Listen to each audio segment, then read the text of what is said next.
Welcome to our quick planting video where we are going to be going over some regenerative soil amendments and basic planting instructions.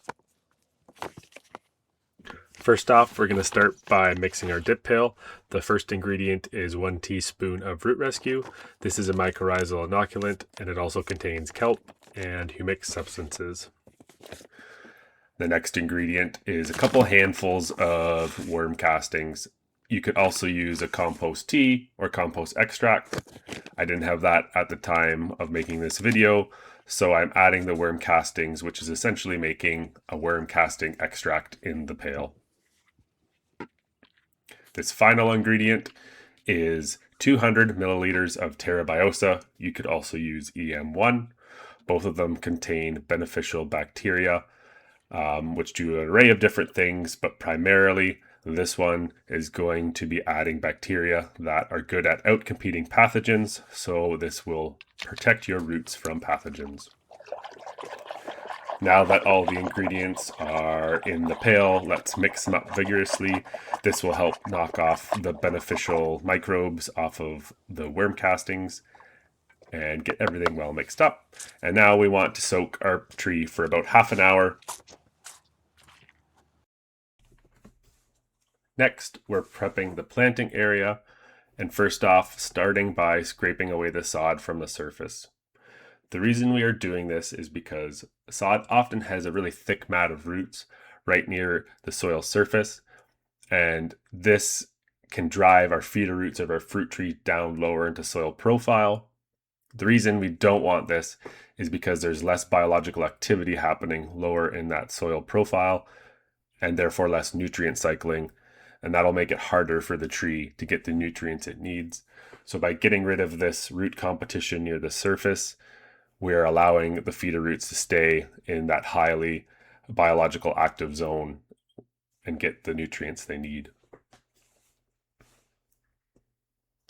Next, we are going to break up any compaction just by using a little fork here. This will allow water to move deeper in the soil profile. It will also help with air exchange and allowing more biological activity down lower in the soil profile. Next, we're going to dig the planting hole just big enough to get the tree deep enough so that all the roots are covered, and just wide enough so that we can spread out all the roots in all different directions so that it is equally anchored all the way around the tree. You can see I'm just taking a couple shots at it to get it the right size. Now I'm starting to backfill, and then we're going to quick splash it with our dip pail so we have the mycorrhizal inoculant right in the root zone, and then we're going to finish backfilling it there. I'm being careful not to over compact it because the soil was really wet this day, but you also want to make sure that there are no root pocket or air pockets around the roots. Now I'm taking that sod and flipping it upside down to kill it, but that way we don't lose all that nice topsoil that was still stuck to the roots. And by flipping it upside down, this is a good way of recycling that topsoil, but also killing the sod that was there. I'm just finishing off by splashing a little bit more of the dip pail on there, but we want to save some for the very end as well. I just wanted to show the planting depth of the trees up close more. So this first one is a whip and tongue graft, and my finger is pointing to the graft union and my thumb is pointing to the soil line where you should be planting. This next one is a chip graft, and again my finger is at the graft union and my thumb is at the approximate soil line of how deep you should be planting. Next, we're going to be adding our remaining soil amendments to the surface of the soil. We're starting with our compost. Our compost is a good source of biology and also adding some humus. It will help buffer the rock dusts that are a bit alkaline that we're going to be adding. We suggest using the Glen Rhodes organic compost because they check their compost under a microscope to make sure all the important soil food web members are there. Next, we are going to be adding 1 cup or 250 mils of soft rock phosphate.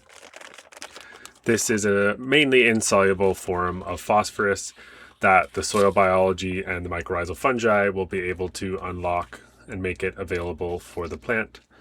We don't have to worry so much about this leaching because it is insoluble, and we can be pretty confident that there'll be phosphorus available for the tree for years to come, as long as we have good biological activity.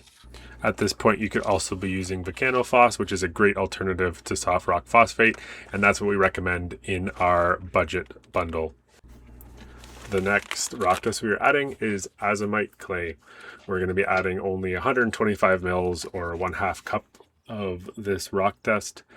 Think of this rock dust as a multivitamin. There is just a huge amount of trace minerals and elements in it that do a huge number of different things, probably many of which we don't even understand yet. So this is just ensuring that all of the trace elements that different biological processes and the plant may need are in the profile. Next, we're going to be applying Plazo basalt. We are going to be adding 1 cup or 250 mils of this as well.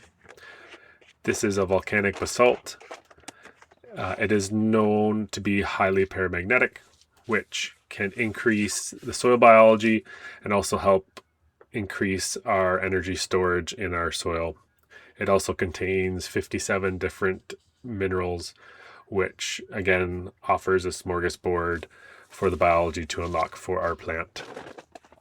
Finally, we're going to be adding 1 cup or 250 milliliters of wolstenite.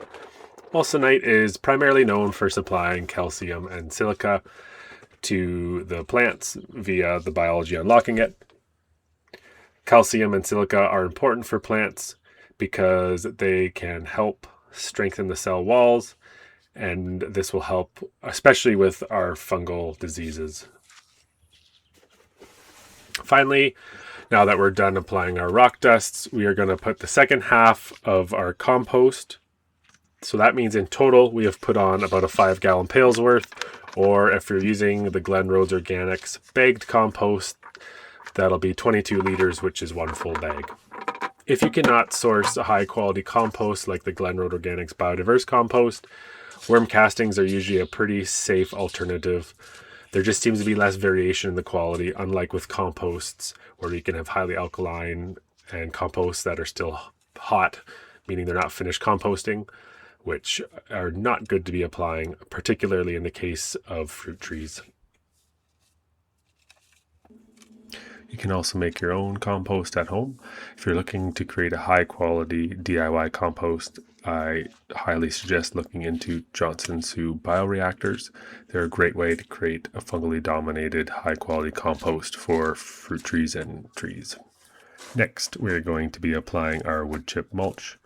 Mulch is important not only because it keeps the weeds down and some of the plant competition around the root zone down, but it also keeps moisture in the soil, keeping it in that ideal range for biology.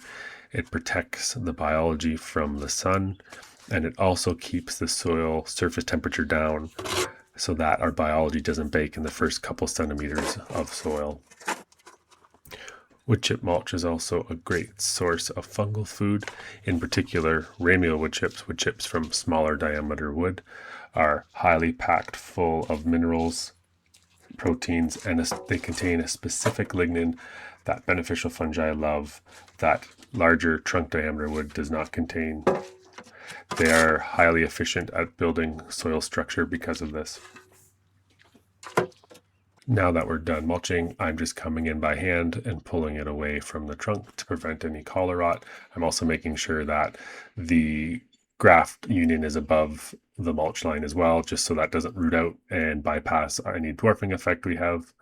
I also was checking for any twine or tying tape that got left on and cutting that off. And then I just moved the label up and in sight so that we can keep an eye on it to make sure it doesn't start girdling the tree in the future. Next, we're going to prune 1/3 of the tree away. This is a very important step because it helps reduce transplant shock. Bare root trees lose some of their roots when they are dug out of the ground, and so we need to reduce the amount of wood that the roots have to support until which time they have reestablished and can support more growth up top. It will also help the tree develop a thicker trunk in the first couple of seasons, and it also induces branching just below the cut that you make. We're going to now water in our tree with the remainder of our dip pail. This will help inoculate the wood chip mulch with all that good biology that we had in our dip pail. On this particular day, I only watered with 10 liters of water in total because the soil was already so wet. Now we're going to stake our tree because it does have a little bit of a lean. We want our trees to be nice and straight just so they are balanced and can hold a heavy crop load, but it is good to avoid staking, particularly with young trees whenever possible, because that natural sway in the wind will help build a very sturdy trunk. Dwarf trees will need to be staked for their entire life, particularly when they start bearing crops, so that they don't fall over with a heavy crop load.